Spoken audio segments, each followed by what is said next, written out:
안녕하세요. 여러분의 인생 멘토 진짜 취준입니다. 오늘은 지난 시간에 이어서 삼성그룹 자기소개서의 2번 문항을 다뤄보겠습니다. 이번 문항에서는 성장 과정을 물어보고 있습니다.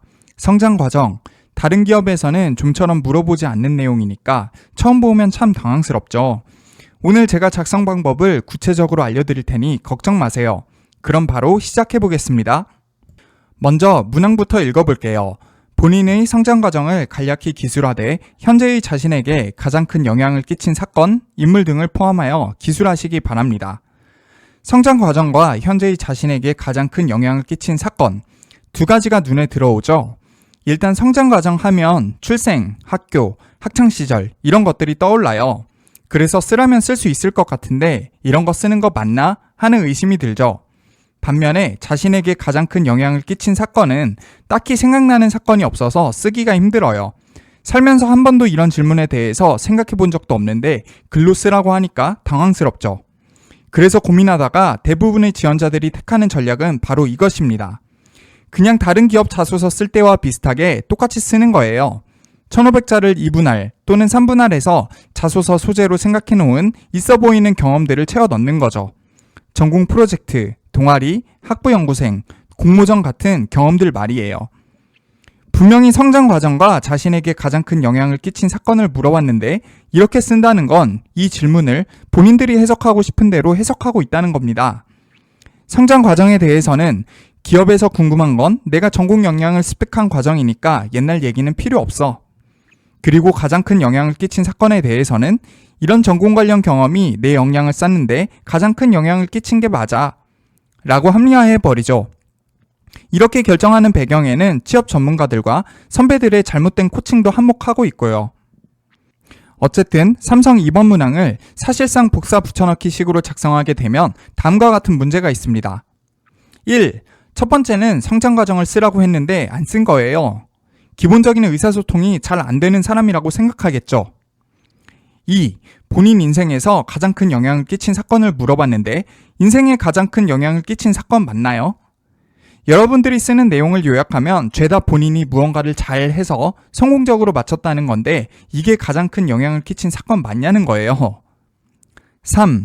인물을 빠뜨리는 경우가 많아요. 이것도 사건, 인물 등이라고 되어 있으니 본인이 인물을 마음대로 생략하는 건데 질문을 잘 보세요. 정 없으면 작품 속 가상인물까지 가능하다고 명시하고 있어요. 4. 제가 귀가 아프도록 얘기하고 있는 거죠. 본인 마음대로 답변을 작성할 거면 역량이라도 잘 어필해야 하는데 단순히 그럴듯한 경험을 제시하고 내가 잘해서 성공적으로 마쳤다고 하니 역량 어필마저도 잘 안 되고 있다는 문제가 있어요. 5. 이건 저만의 생각일 수도 있는데 저는 이렇게 쓰여진 자소서를 보면 정말 없어 보인다는 생각이 들어요. 일단 얼마나 본인 가치관에 대해서 쓸 말이 없었으면 이렇게 동문서답을 하고 있나 하는 생각이 들고요. 그마저도 있어 보이는 내용들로 글자수 채우고 있으니까 떨어뜨리고 싶다는 생각이 솟구칩니다. 네, 제가 방금 가치관이라는 단어를 언급했죠? 이 질문은 인생관, 가치관에 대해 물어보고 있는 거예요. 이제 이 질문에 대한 올바른 답변 예시를 함께 살펴볼게요. 1500자가 적은 분량이 아니에요. 따라서 수없이 다양한 방법으로 1500자를 채울 수 있을 거고 여기에 정답이 있는 것은 아닙니다. 하지만 저는 보통 500자씩 분할하는 것을 추천합니다. 그 이유는 역량 어필에 필요한 논리를 세우는 데에 충분한 글자수이기도 하면서 읽는 사람이 지루함을 느끼지 않을 정도의 길이거든요. 따라서 이 1500자 문항에 대해서도 묻는 질문에 충실히 대답하되 500자씩 분할해서 3가지의 역량을 보여줄 거예요. 우선 첫 500자로 성장 과정, 가장 큰 영향을 끼친 사건에 대한 대답을 할 겁니다. 그리고 이 첫 500자의 핵심 내용은 저는 우물한 개구리였다는 것을 깨닫게 된 순간 이후로 성장을 추구하는 삶을 살게 되었어요. 입니다.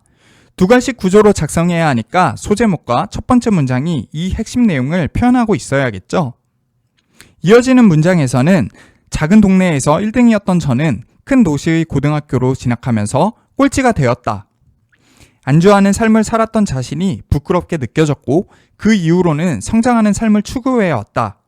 와 같은 내용으로 성장 과정을 기술하고 당시 세계 최고 리그에 진출해서 분투한 끝에 결국 세계적인 선수의 반열에 오른 박지성 선수가 큰 위안이 되었다와 같은 내용으로 인물에 대해서도 답변을 할 겁니다.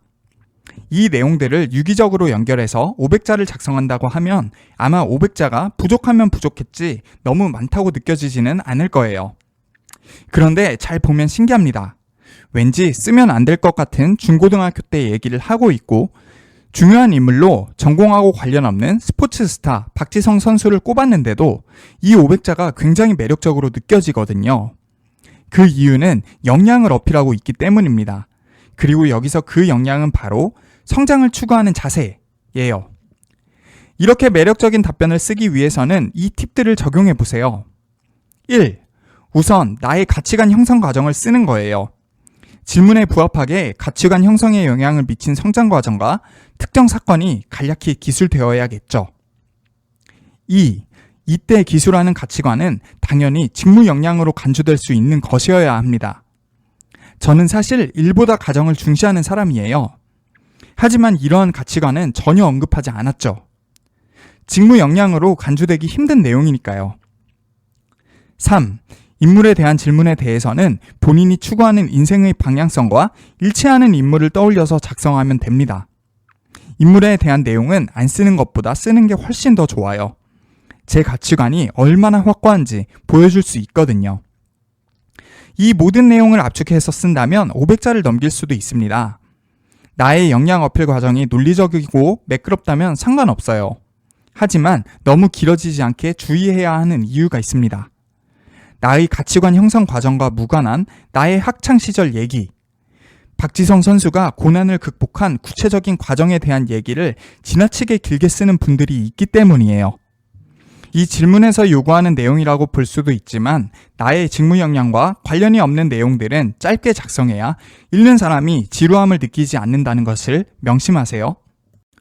이제 나머지 1000자를 작성하는 방법에 대해 알려드릴게요. 앞서 성장을 추구하는 삶을 산다고 주장한 것과 궤를 같이 하는 내용으로 여러분들이 어떻게 살아왔는지 500자씩 나누어서 제시하면 되는데요. 이때도 먼저 쓴 내용과 마찬가지로 직무 역량이 부각되어야 합니다. 단, 앞서 언급한 역량과 다른 역량들을 어필해야 자기소개서가 더 풍성해지겠죠? 좀 어려울 수도 있는데 이 예시들을 보면 금방 이해되실 거예요. 첫 번째 500자의 핵심 내용은 사람과 융화되는 삶을 살아왔다는 것입니다. 고등학교 때 제가 우물안 개구리였다는 것을 깨닫게 해준 것은 결국 저희 친구들, 즉 사람들이었기 때문에 사람들과 융화되는 삶을 추구해왔다고 말하는 거예요. 동문회장 자리를 맡기도 하고 여러 봉사활동에 자원할 만큼 주변 사람들은 물론 먼 사람들과의 관계도 소중히 여기는데 그 이유는 저를 둘러싼 모든 사람들이 설령 반대 의견을 가졌다고 하더라도 저에게 다른 관점을 제시한다는 측면에서 제가 성장하는 데 도움이 되기 때문이에요. 두 번째 500자의 핵심 내용은 도전하는 삶을 살아왔다는 것입니다. 제가 우물안 개구리였다는 것을 깨달을 수 있었던 이유는 더 큰 고등학교로의 진학이라는 도전이 있었기 때문이거든요. 새로운 환경과 정보, 지식들이 자극이 되어서 제가 더 성장할 수 있다는 생각을 하기 때문에 대학교 때는 이런 동아리 활동도 했고 이뿐만 아니라 어떤 일이 주어진다고 하더라도 성장의 발판으로 받아들이고 긍정적인 자세로 임한다고 얘기하는 겁니다. 이렇게 쓰면 굉장히 매력적인 답변이 됩니다. 이 작성 팁들을 생각해보면 그 이유를 알 수 있어요. 그 첫 번째는 이 난해한 문항을 제가 자소서, 면접 준비의 정석 시리즈에서 가르쳐드린 카드게임으로 전환시켰다는 겁니다. 한계 직무 역량을 어필하는 데에 500자가 적당하다고 말씀드렸죠. 저는 이 2번 문항에서 3개의 직무 역량을 어필하고 있는 셈이에요. 두 번째, 뒤따르는 1000자에 해당하는 이 2개 역량은 첫 500자에서 제시한 역량과 궤를 같이 하는 것이어야 합니다. 제가 사람과 융화되는 삶, 도전하는 삶을 사는 이유가 성장하는 삶을 추구하기 때문이라고 논리적이라고 제시한 걸 잘 보세요. 이러한 연속성이 저를 내면이 강하고 가치관이 확고한 사람으로 만들어줍니다. 마지막으로 제가 제시한 역량들이 직무 역량으로 작용할 수 있다는 이유를 직접 논리적으로 제시해줘야 해요. 이전 슬라이드에서 일보다 가정을 중시하는 가치관은 쓰지 않는 이유가 직무 역량과 무관하다고 말씀드린 것을 반대로 생각해 보세요. 직무를 수행하는 데 필요한 태도를 제시한다면 매력적인 자소서가 된다는 거겠죠?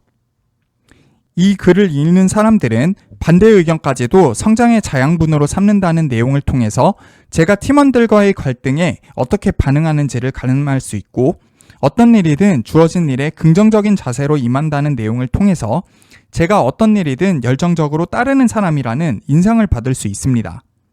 그렇기 때문에 이 답변이 매력적으로 보이는 겁니다. 이 당황스럽기만 했던 삼성의 2번 문항은 제가 작성한 것처럼 잘 작성하기만 하면 여러분들이 어떤 생각을 하면서 살아가는 사람인지, 진짜 본인에 대한 얘기를 하면서 직무 역량까지 효과적으로 드러낼 수 있는 정말 훌륭한 문항이 되는 거예요. 그럼 다음 시간에는 3번 문항에 대한 꿀팁과 함께 돌아오겠습니다. 안녕.